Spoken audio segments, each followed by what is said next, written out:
नमस्कार, मैं इस समय देहरादून एयरपोर्ट पर मौजूद हूँ, जहां आज से डिजी यात्रा का शुभारंभ किया गया है। केंद्रीय मंत्री राम मोहन नायडू द्वारा वर्चुअली इस सेवा का शुभारंभ किया गया है।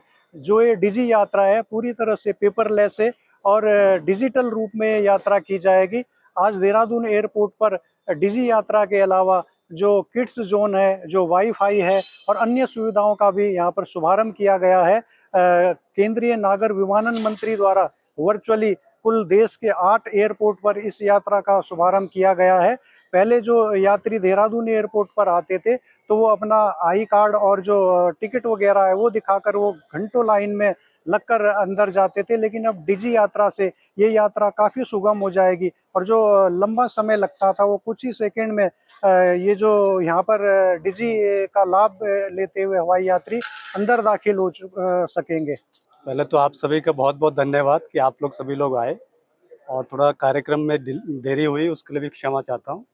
जैसा आप सभी ने देखा कि आज माननीय नागर उड्डयन मंत्री श्री राम मोहन नायडू जी ने राजकोट एयरपोर्ट से देहरादून एयरपोर्ट सहित बाकी एयरपोर्ट्स पे बहुत सारी पैसेंजर सेंट्रिक फैसिलिटीज़ का उद्घाटन किया, जिसमें कि देहरादून एयरपोर्ट पे डिजी यात्रा और फ्लाइब्रेरी, किड जोन और फ्री वाईफाई सुविधा शामिल है। तो डिजी यात्रा, जैसा आप जानते हैं, कि एक पैसेंजर सेंट्रिक फैसिलिटी है, जिसमें कि यात्रियों को चेक इन, सिक्योरिटी चेक से लेके आपका डिपार्चर एंट्री से लेके सिक्योरिटी चेक से लेके बोर्डिंग गेट तक एक सीमलेस सुविधा प्रदान करती है। जो आप मैनुअल टिकट लेके आते हैं, जो यात्री मैनुअल चेकिंग कराता है, उसको करीब डिपार्चर एंट्री गेट पे 20 सेकंड लगते हैं, 20 से 30 सेकंड। लेकिन डिजी यात्रा के माध्यम से ये समय सिर्फ 5 सेकंड के आसपास हो जाता है। और सिमिलरली जैसे सिक्योरिटी चेक पॉइंट पे भी जो आम यात्री है, उसको चेकिंग के दौरान 3 मिनट लगते हैं। अगर यात्री डिजी यात्रा की सुविधा के साथ जाता है, अंदर एंट्री करता है, तो उसको करीब 1 से 1.5 मिनट का टाइम लगता है। तो इस तरह से जो समय है उसमें कम से कम 50% समय की बचत होती है। तो ये सुविधा यात्रियों के लिए बहुत ही लाभदायक रहेगी।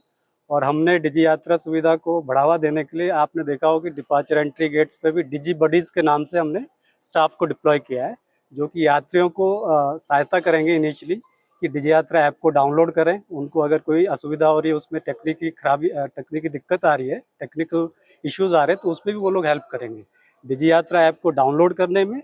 और डिजी यात्रा को कैसे यूज़ करना है, वो डिजी बडीज यात्रियों की सहायता करेंगे।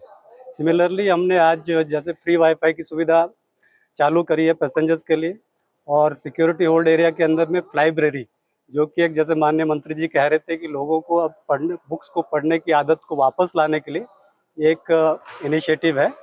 लाइब्रेरी के साथ साथ हमने किड जोन भी बनाया है, जो कि सिक्योरिटी होल्ड के अंदर है। उसका डिटेल्स हम आपसे शेयर करेंगे। वहाँ पे हमने बच्चों को खेलने के लिए खिलौने वगैरह रखे हुए हैं। तो ये भी, जैसे सिक्योरिटी होल्ड में हमारे यात्री इंतज़ार करते रहेंगे अपने फ्लाइट का, तो ये इन सभी सुविधाओं का वो उपयोग कर सकते हैं और अपने समय को अच्छे से बिता सकते हैं एयरपोर्ट पे। जी, बहुत बढ़िया अनुभव रहा, बहुत स्मूथ था। पहले थोड़ी लाइन लगती थी, थोड़ा समय लगता था हमें अंदर आने में, क्योंकि सब मैन्युअली चेक करते थे। अब डिजी यात्रा के ज़रिए सब कुछ ऑटोमेटेड था, तो हम मिनटों में हम एयरपोर्ट के अंदर पहुंच पाए। और हम बहुत आभारी हैं इस इनिशिएटिव के। हमने बाकी शहरों में भी ये देखा है और अभी देहरादून में आ चुका है, तो ये बहुत ही अच्छी बात है। और बस आशा रहेगी कि अब इसी तरीके से आगे भी ये ऐसी चीज़ें होती रहें, और हम बहुत आभारी हैं डिजी यात्रा के। आपने देहरादून एयरपोर्ट से पहले भी यात्रा की होगी, लगातार यहाँ सुविधाओं का विस्तार किया जा रहा है, क्या कहना चाहेंगे? जी, बहुत अच्छी बात है। हमने देखा है देहरादून एयरपोर्ट को, मतलब बढ़ते हुए कैसे ये एक पहले थोड़ा कैसे इसका विकास हो रहा है और कैसे इसकी जो डेवलपमेंट हो रही है। तो बहुत अच्छा लगता है कि देहरादून जैसे शहर में भी हमारे शहर में भी ये एयरपोर्ट ऐसा बड़ा हो रहा है, और बहुत एक्साइटमेंट है कि आने वाले समय में कैसे और डेवलपमेंट हो इस एयरपोर्ट के ऊपर।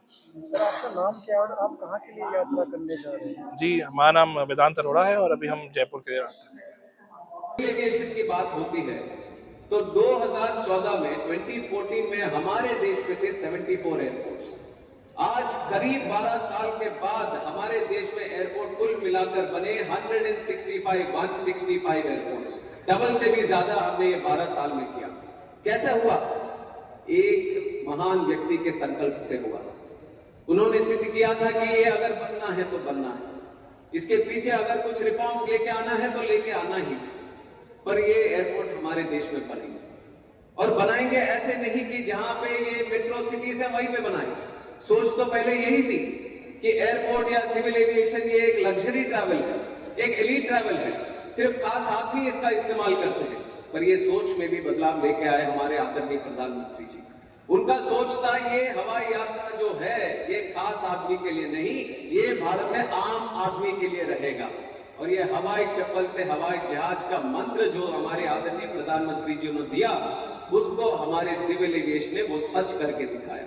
आज देश के कोने कोने में कोई भी एयरपोर्ट आप जाके देखिए, किस तरह के लोग आपको मिलेंगे, हर तरह के लोग मिलेंगे, हर वर्ग के लोग मिलेंगे, हर स्तर के लोग मिलेंगे, क्योंकि उन सब ने आज नागरिक विमानन को, हवाई यात्रा को अपनाया है।